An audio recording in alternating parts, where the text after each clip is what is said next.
ओम शांति। दिनांक 10 अप्रैल 2025। बाप दादा के साकार मधुर महावाक्य। मीठे बच्चे, अपनी उन्नति के लिए रोज पोता मेल निकालो। सारे दिन में चलन कैसी रही चेक करो। यज्ञ के प्रति ऑनेस्ट अर्थात ईमानदार रहे। अपनी उन्नति के लिए रोज पोता मेल निकालो। सारे दिन में चलन कैसी रही चेक करो। यज्ञ के प्रति ऑनेस्ट रहे कि नहीं। प्रश्न, किन बच्चों के प्रति बाप का बहुत रिगार्ड है? उस रिगार्ड की निशानी क्या है?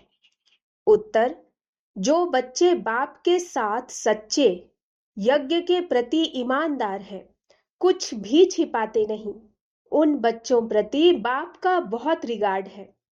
रिगार्ड होने के कारण पुचकार दे उठाते रहते हैं, सर्विस पर भी भेज देते हैं।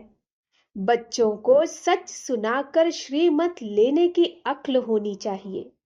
बच्चों को सच सुनाकर श्रीमत लेने की अक्ल होनी चाहिए। गीत, महफिल में जल उठी शमा, जले न क्यों परवाना। ओम शांति। अब यह गीत तो हुआ रॉन्ग, क्योंकि परमात्मा कोई क्षमा तो है नहीं। परमात्मा को वास्तव में क्षमा नहीं कहा जाता। यह तो भक्तों ने अनेक नाम रख दिए हैं। ना जानने के कारण कहते भी हैं नेति नेति, हम नहीं जानते, नास्तिक हैं। फिर भी जो नाम आया वह कह देते।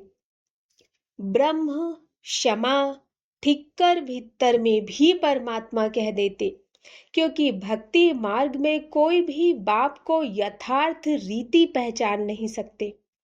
बाप को ही आकर अपना परिचय देना है।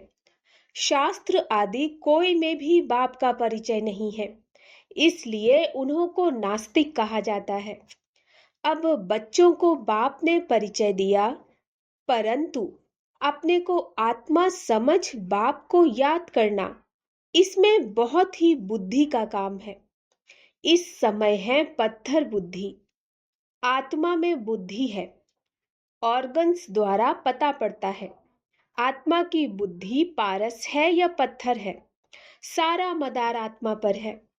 मनुष्य तो कह देते हैं आत्मा ही परमात्मा है, वह तो निर्लेप है, इसलिए जो चाहो करते रहो।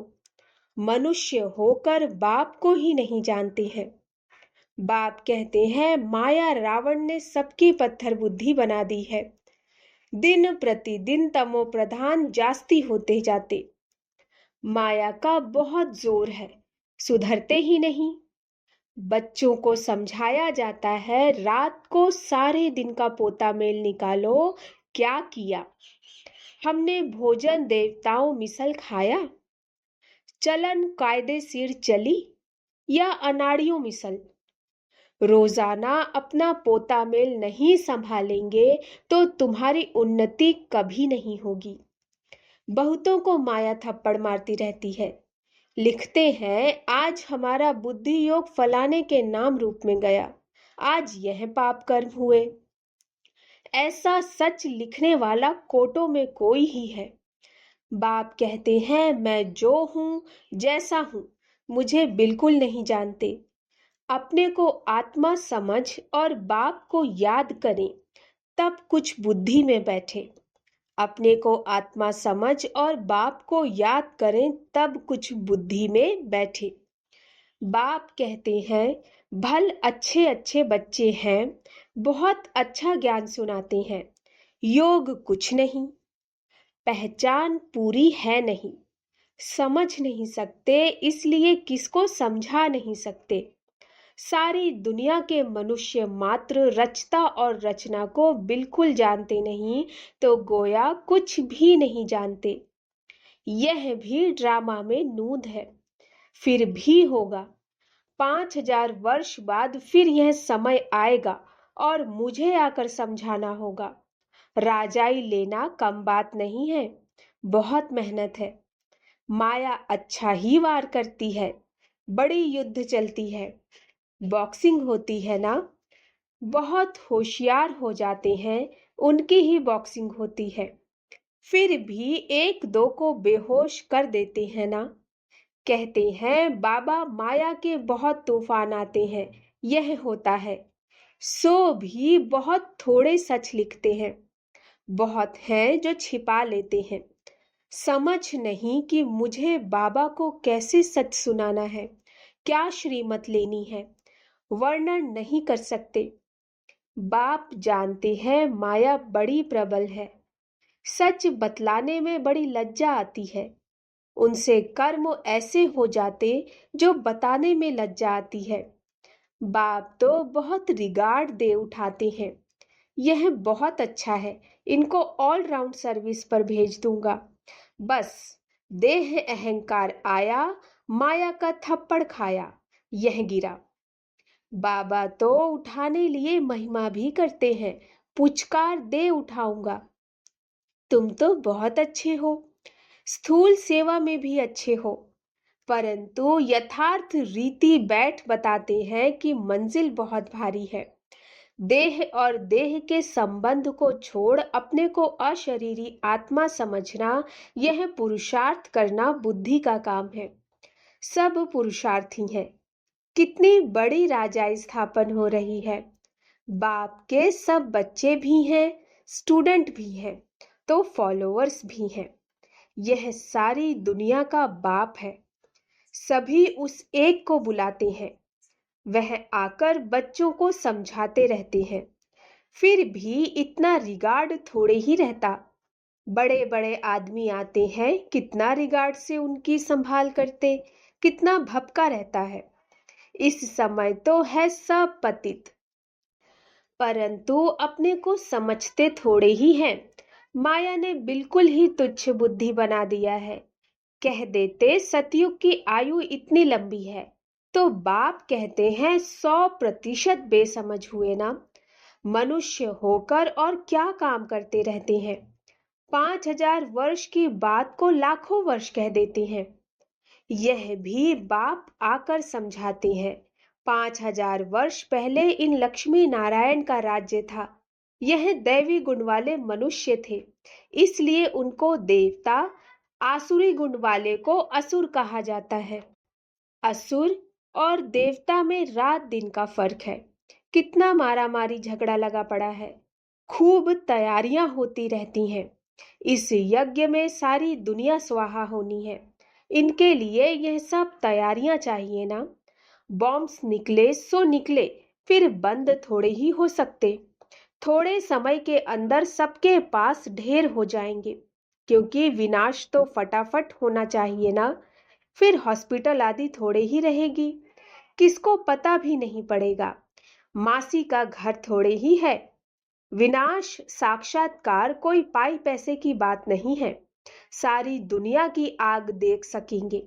साक्षात्कार होता है, सिर्फ आग ही आग लगी हुई है। सारी दुनिया खत्म होनी है। कितनी बड़ी दुनिया है। आकाश तो नहीं जलेगा। इनके अंदर जो कुछ है सब विनाश होना है। सतयुग और कलयुग में रात दिन का फर्क है। कितने ढेर मनुष्य हैं, जानवर हैं, कितनी सामग्री है। यह भी बच्चों की बुद्धि में मुश्किल बैठता है। विचार करो, 5000 वर्ष की बात है। देवी देवताओं का राज्य था ना। कितने थोड़े मनुष्य थे, अब कितने मनुष्य हैं। अभी है कलयुग, इनका जरूर विनाश होना है। अभी है कलयुग, इनका जरूर विनाश होना है। अब बाप आत्माओं को कहते हैं माँ में कम याद करो। यह भी समझ से याद करना है। ऐसे ही शिव शिव तो बहुत कहते रहते हैं, छोटे बच्चे भी कह देते, परंतु बुद्धि में समझ कुछ नहीं। अनुभव से नहीं कहते कि वह बिंदी है, हम भी इतनी छोटी बिंदी है। ऐसे समझ से याद करना है। पहले तो मैं आत्मा हूं, यह पाठ पक्का करो। फिर बाप का परिचय बुद्धि में अच्छी रीति धारण करो। अंतर्मुखी बच्चे ही अच्छी रीति समझ सकते हैं कि हम आत्मा बिंदी है। हमारी आत्मा को अभी नॉलेज मिल रही है। कि हमारे में 84 जन्मों का पाठ कैसे भरा हुआ है, फिर कैसे आत्मा सतो प्रधान बनती है। यह सब बड़ी अंतर्मुख हो समझने की बातें हैं। इसमें ही टाइम लगता है। बच्चे जानते हैं हमारा यह अंतिम जन्म है, अभी हम जाते हैं घर। यह बुद्धि में पक्का होना चाहिए कि हम आत्मा हैं। शरीर का भान कम हो तब बातचीत करने में सुधार हो, नहीं तो चलन बिल्कुल ही बदतर हो जाती, क्योंकि शरीर से अलग होते नहीं। देह अभिमान में आकर कुछ न कुछ कह देते हैं। यज्ञ से तो बड़े ऑनेस्ट चाहिए। अभी तो बहुत अलबेले हैं। खान पान वातावरण कुछ सुधारा नहीं। अभी तो बहुत टाइम चाहिए। सर्विसेबल बच्चों को ही बाबा याद करते हैं, पद भी वही पा सकेंगे। ऐसे ही अपने को सिर्फ खुश करना, वह तो चना चबाना है। इसमें बड़ी अंतर्मुखता चाहिए, समझाने की भी युक्ति चाहिए। प्रदर्शनी में कोई समझते थोड़े ही हैं, सिर्फ कह देते कि आपकी बातें ठीक हैं। यहाँ भी नंबर वार है। निश्चय है हम बच्चे बने हैं, बाप से स्वर्ग का वर्षा मिलता है। अगर हम बाप की पूरी सर्विस करते रहेंगे तो हमारा तो यही धंधा है। सारा दिन विचार सागर मंथन होता रहेगा। यह बाबा भी विचार सागर मंथन करता होगा ना? नहीं तो यह पद कैसे पाएगा? बच्चों को दोनों इकट्ठा समझाते रहते हैं। 2 इंजन मिली है, क्योंकि चढ़ाई बड़ी है ना। पहाड़ी पर जाते हैं तो गाड़ी को 2 इंजन लगाते। कभी कभी चलते चलते गाड़ी खड़ी हो जाती तो खिसक कर नीचे चले आते हैं। हमारे बच्चों का भी ऐसे है। चढ़ते चढ़ते मेहनत करते करते फिर चढ़ाई चढ़ नहीं सकते। माया का ग्रहण व तूफान लगता है तो एकदम नीचे गिरकर पुर्जा पुर्जा हो जाते। थोड़े ही सर्विस की तो अहंकार आ जाता, गिर पड़ते हैं। समझते नहीं कि बाप है, साथ में धर्म राज भी है। अगर कुछ ऐसा करते हैं तो हमारे ऊपर बहुत भारी दंड पड़ता। इससे तो बाहर में रहे वह अच्छा। बाप का बनकर और वर्षा लेना, मासी का घर नहीं।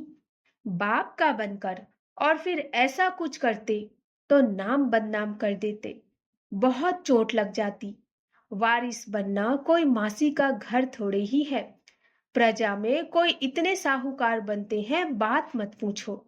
अज्ञान काल में कोई अच्छे होते हैं, कोई कैसे। नालायक बच्चे को तो कह देंगे हमारे सामने से हट जाओ। यहाँ 1-2 बच्चे की तो बात नहीं, यहाँ माया बड़ी जबरदस्त है। इसमें बच्चों को बहुत अंतर्मुख होना है, तब तुम किसको समझा सकेंगे। तुम्हारे पर बलिहार जाएंगे और फिर बहुत पछताएंगे, हम बाप के लिए इतनी गाली देते आए। सर्वव्यापी कहना या अपने को ईश्वर कहना उन्हों के लिए सजा कम नहीं। ऐसे ही थोड़े ही चले जाएंगे, उन्हों के लिए तो और ही मुसीबत है। जब समय आएगा तो बाप इन सब से हिसाब लेंगे। कयामत के समय सबका हिसाब किताब चुकतू होता है ना। इसमें बड़ी विशाल बुद्धि चाहिए। मनुष्य को देखो, किस किस को पीस प्राइज देते रहते हैं। अब वास्तव में पीस करने वाला तो एक है ना। बच्चों को लिखना चाहिए, दुनिया में प्योरिटी, पीस, प्रोस्पेरिटी भगवान की श्रीमत पर स्थापन हो रही है। श्रीमत तो मशहूर है। श्रीमत भगवत गीता शास्त्र को कितना रिगार्ड देते हैं। कोई ने किसके शास्त्र व मंदिर को कुछ किया तो कितना लड़ पड़ते। अभी तुम जानते हो यह सारी दुनिया ही जलकर भस्म हो जाएगी। यह मंदिर मस्जिद आदि को जलाते रहेंगे। यह सब होने के पहले पवित्र होना है। यह ओना लगा रहे। घर बार भी संभालते हैं। यहाँ आते तो ढेर के ढेर है। यहाँ बकरियों मुआफिक तो नहीं रहना है, क्योंकि यह तो अमूल्य जीवन है। इनको तो बहुत संभाल से रखना है। बच्चों आदि को ले आना यह बंद कर देना होगा। इतने बच्चों को कहाँ बैठ संभालेंगे। बच्चों को छुट्टियां मिली तो समझते हैं और कहाँ जाए। चलो मधुबन में बाबा के पास जाते हैं। यह तो जैसे धर्मशाला हो जाए। फिर यूनिवर्सिटी कैसे हुई? बाबा जांच कर रहे हैं, फिर कब ऑर्डर कर देंगे। बच्चे कोई भी न ले आए। यह बंधन भी कम हो जाएंगे। माताओं पर तरस पड़ता है। यह भी बच्चे जानते हैं, शिव बाबा तो है गुप्त। इनका भी किसको रिगार्ड थोड़े ही है। समझते हैं हमारा तो शिव बाबा से कनेक्शन है।